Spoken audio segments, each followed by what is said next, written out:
Welcome viewers. Today's session we will have an analysis of the poem 1915 by Robert Graves. Robert Graves is a well-known American poet, novelist and lecturer. Graves was ridiculed at school for his relative poverty.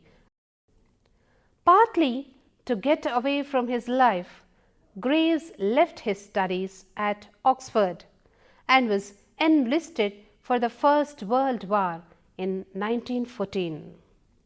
He had several near-death experiences in the war that left him shell-shocked, and he lived with the fear of gas attacks for the rest of his life.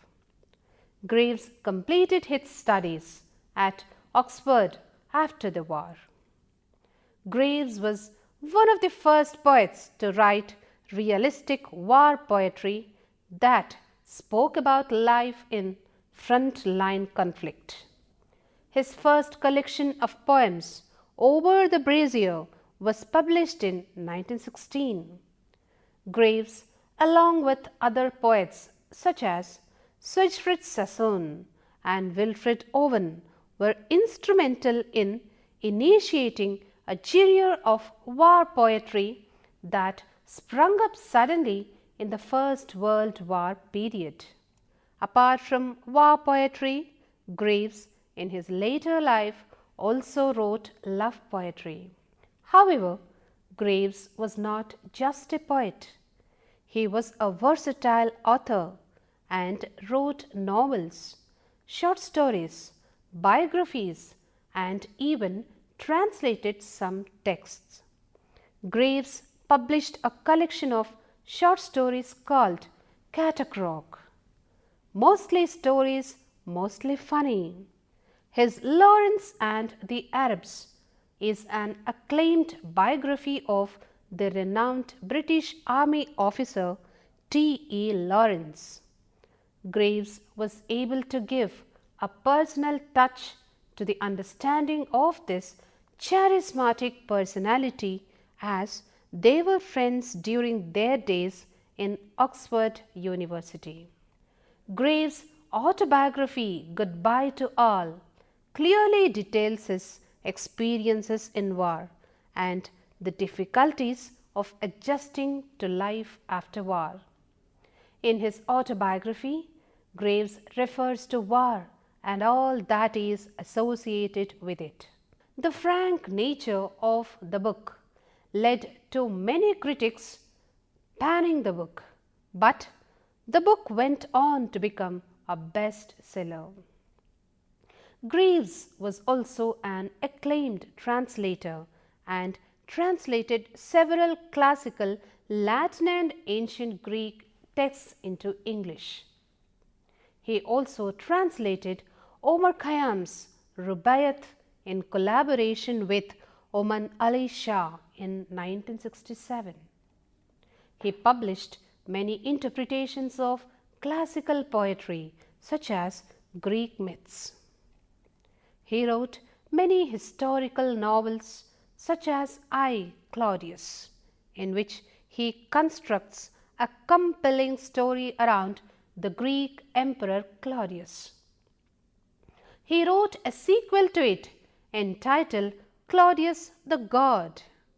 His other historical novels are King Jesus, The Golden Fleece, and Count Belisarius. His works are popular to this day due to Graves' entertaining style. Graves was not just a popular novelist, but also a critically successful author, and notable among his awards is the James Tate Black Memorial Prize, which he won in 1934. Graves was honored as the last surviving war poet in 1985, the year he passed away. The poem Under Purview 1915 is part of the war poetry that he wrote while participating in World War I. It speaks about the uselessness of war that makes men miss out on simple but important things in life. The poem also points out that men become less human after they have witnessed a war, which, according to him, is full of meaningless bloodshed.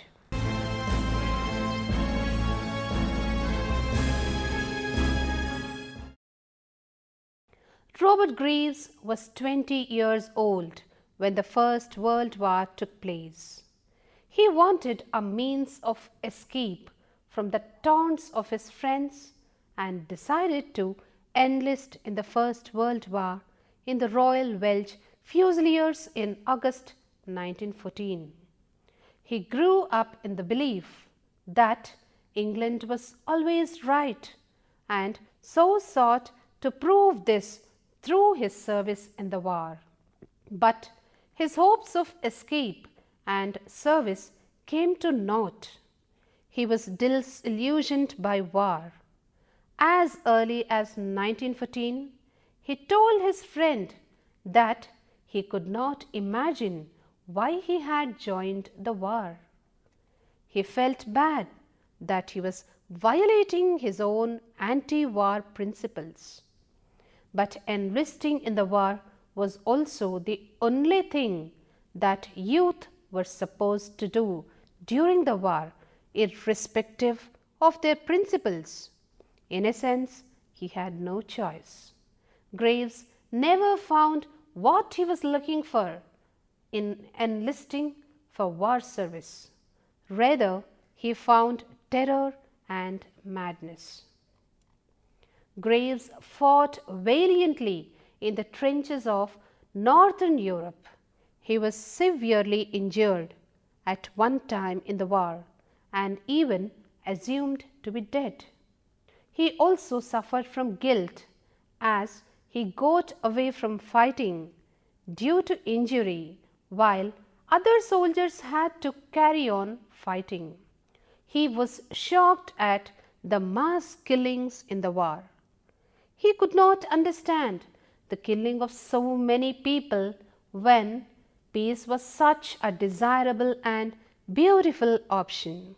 Graves was deeply affected by the war, not just for the period when he physically fought in the war, but for the rest of his life. He took the aid of poetry to overcome the nightmares, hallucinations, and tortured memories of death in the war. Graves believed that a poet is one who uses all the resources of language and his own talent to articulate man's overcoming of the cruel realities of one's historical period. Not just Graves, but many other soldiers of the First World War wrote poetry to express their feelings of the war.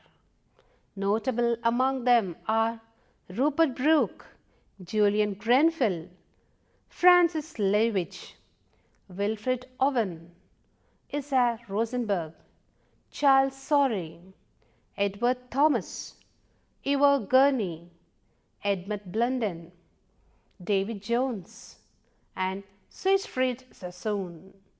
While some of these poets died fighting in the war, some others became mentally unstable for the rest of their lives. The present poem is an attempt to deal with the harsh happenings of war. 1915 was published as part of the poetry collection Over the Brazier in 1916. Through the poem, the poet wonders why there should be war at all when peace offers the better rewards. Graves suggests that the simple rewards that peace offers to the individual has to be accepted with open hands rather than plunge into meaningless war. The poem is not just about war in general, but also has particular references to the First World War where Graves fought. Le Bessay and Bethune, which are mentioned in the second line of the poem, refer to the infamous Battle of Ypres, also called the Massacre of Innocents of Ypres. There was heavy loss of life on both English and German sides. The First World War thus forms the direct background to the poem.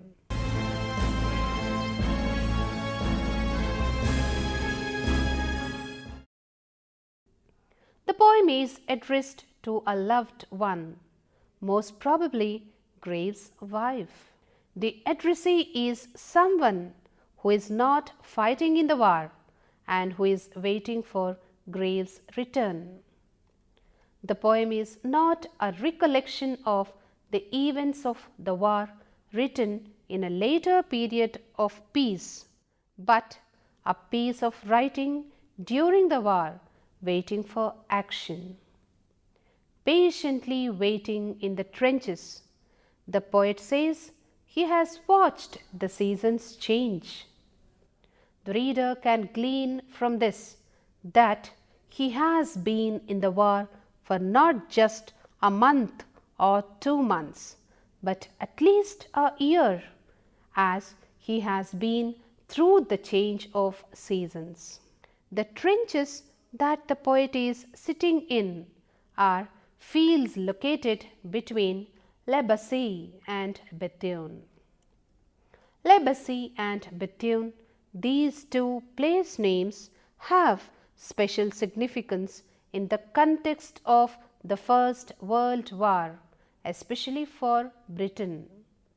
They were the places where the infamous Ypres battle happened. Many soldiers were killed on both sides. The trenches where the men waited in anticipation of a bloody war were full of wounded and scared soldiers. The manner in which Graves describes the seasons is characteristic of his mood. Spring is traditionally characterized by primroses. Spring is the first season that the poet encountered in the war. So, he still thinks of spring romantically, looking at the primroses in the fields around him and experiencing the spirit of spring renewal. The first day of spring is warm and pleasant, and the poet likes the feeling. June is the month when the crop of poppy harvests. But by then the poet has seen the reality of war and bloodshed. This makes him describe poppy not as pleasant or good, but as red poppy floods. One cannot help but feel that the poet is referring to the floods of blood when he speaks of the crops of poppy. The poet is now unable to appreciate the beauty of nature, but relates it to the gory happenings that he has to be a part of. The next season that the poet lives through is autumn in the month of August. Autumn depresses the poet as he can only see around him not lush green but yellowed leaves on branches. Yellow is generally used to refer to decay, degeneration and slime. The poet can also see decay of not just bodies but also human values. His hopes for mankind are also yellowing or fading, along with the yellow leaves and falling into dust and disuse like the falling leaves. Winter with its snow does not make the poet happy either. He cannot think of the scene as picturesque as he had done with spring. He cannot marvel at the white cover that nature had wrapped all around. The army's marches mean that the poet has to wade through the snow and mud in the cold. This is image of very young men walking desolately with snow biting their feet and mud making their feet dirty in the pitch dark that winter brings, feeling frozen all over, and yet having to march as those are the orders. In all those woeful seasons of war, the poet thinks of his beloved.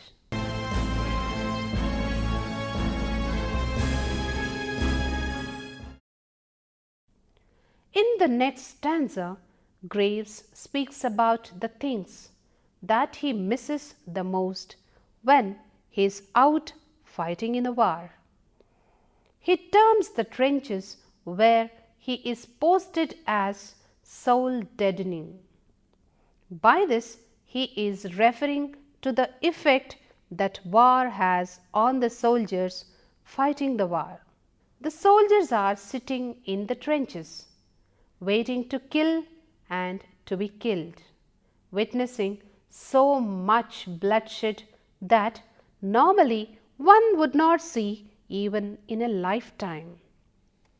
The effect is so horrific that they begin to regard even natural seasons as bloody, as explained in the previous stanza.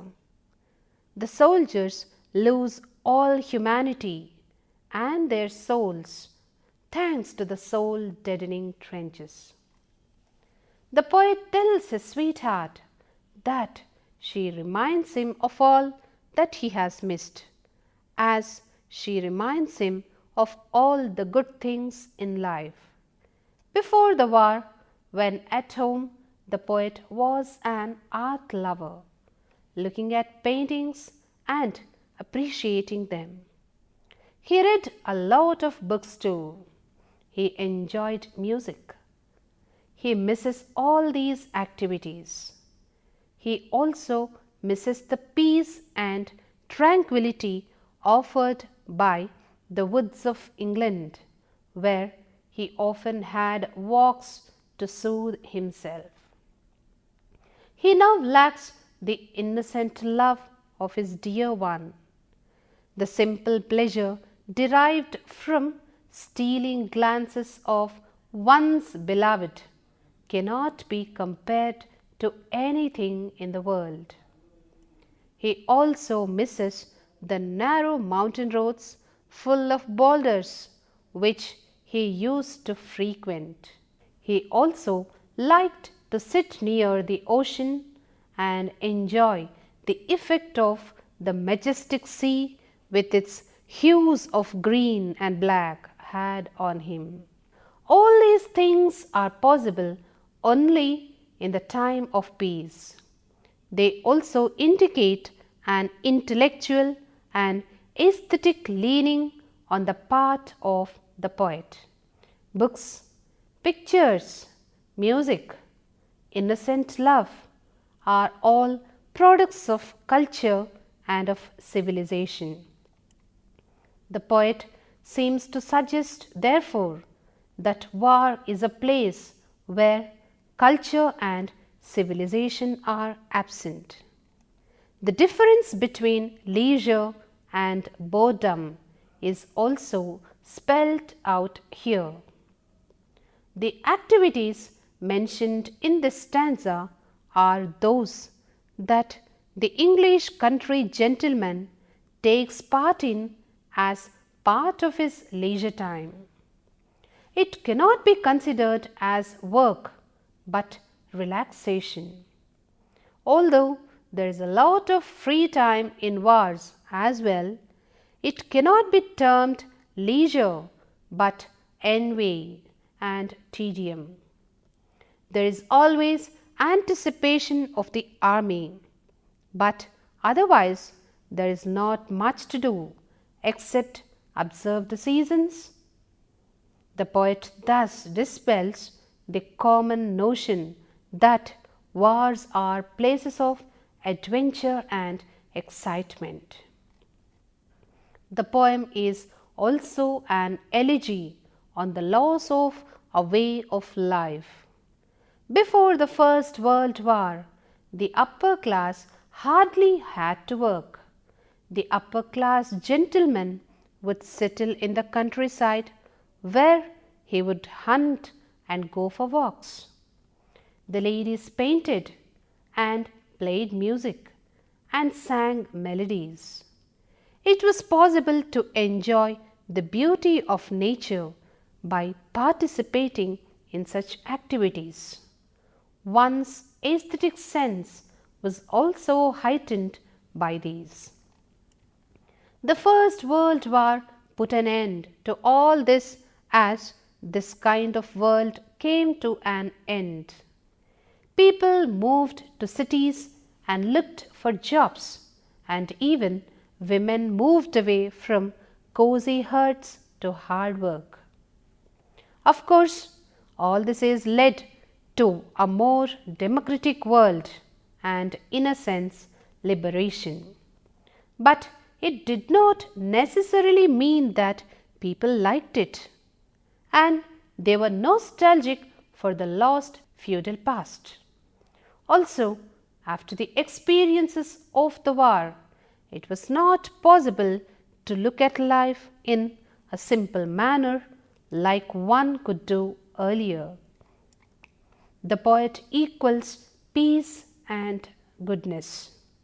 He believes that the best of human nature comes out in peacetime, while the worst in wartime. The poem is thus a condemnation of war and the effect it has on soldiers. It also glorifies the simple pleasures in unadulterated, simple but cultured homes which are untouched by war.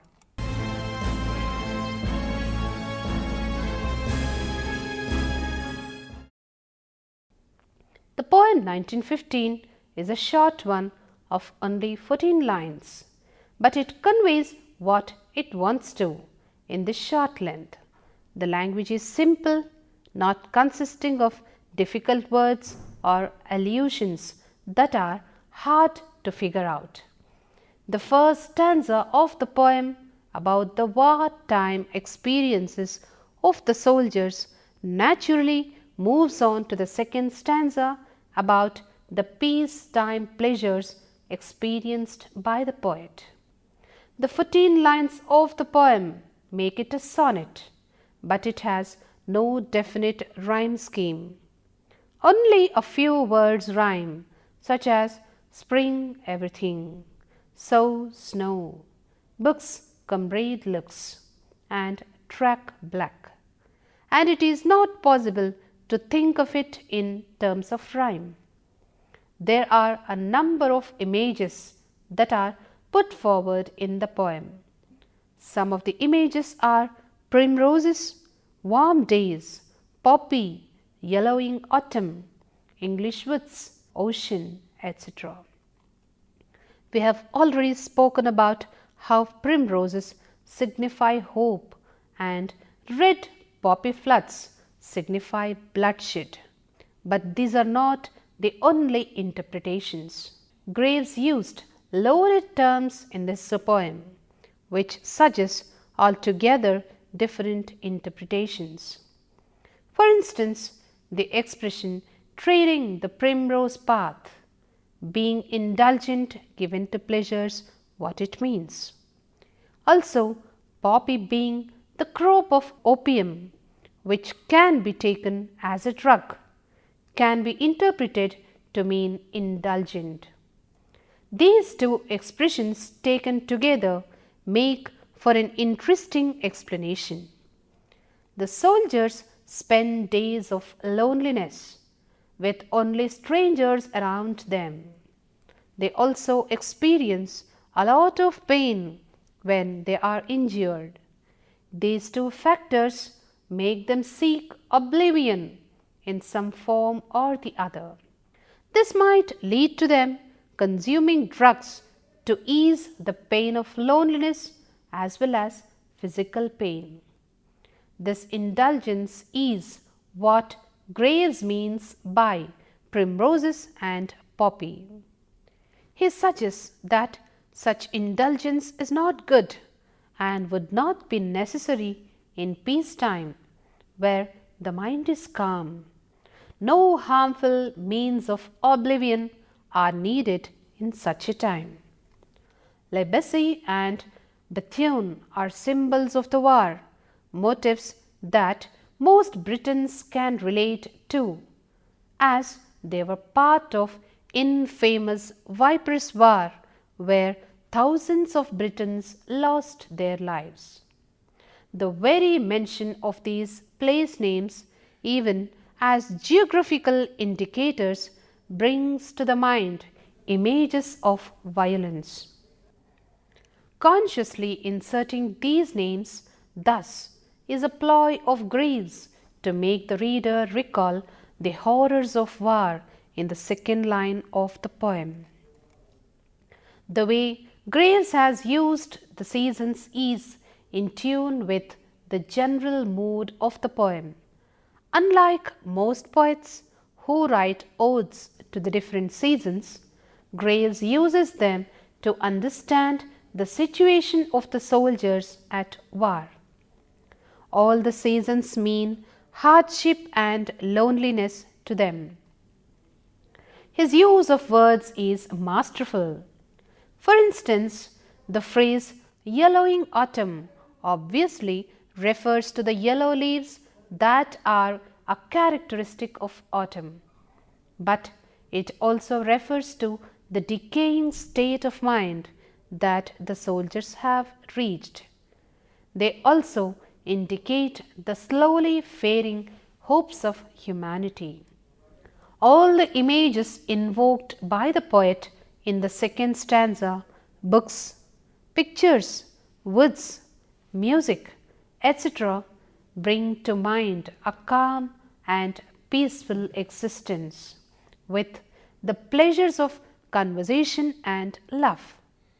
These are the sights and scenes of a simple civilized home. This is effective in making a contrast between life at war and life in the time of peace. Thus, the imagery in the poem 1915 helps in conveying the message of the poet in a pithy yet convincing manner.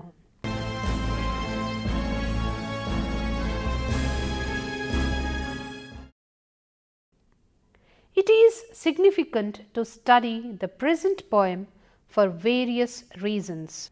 The poem 1915 might have been written at a particular period, speaking about a particular war, that is, the First World War. But the poem is by no means dated. It can be used to speak about any war at any point of time. The relevance of the poem is the contemporary scenario that can be understood in this context. The two great world wars might have been over, but there have been several wars after that all over the world. The Vietnam War, the India-China, India-Pakistan wars, the Afghanistan War are only a few examples. Several soldiers have lost their lives in these wars, while others have had terrible experiences, forcing them to modify their understanding of the world and its wars. It is important to remember these things, as war is an unwanted but unmistakable reality in this so-called civilized world.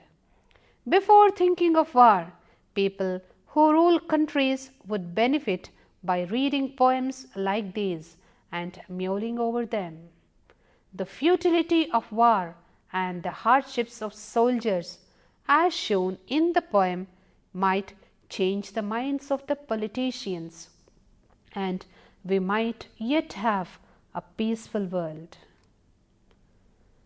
I hope all the viewers have enjoyed this session of the poem named 1915. We have seen the effects of wars and what people would be missing when they are in front. Thank you.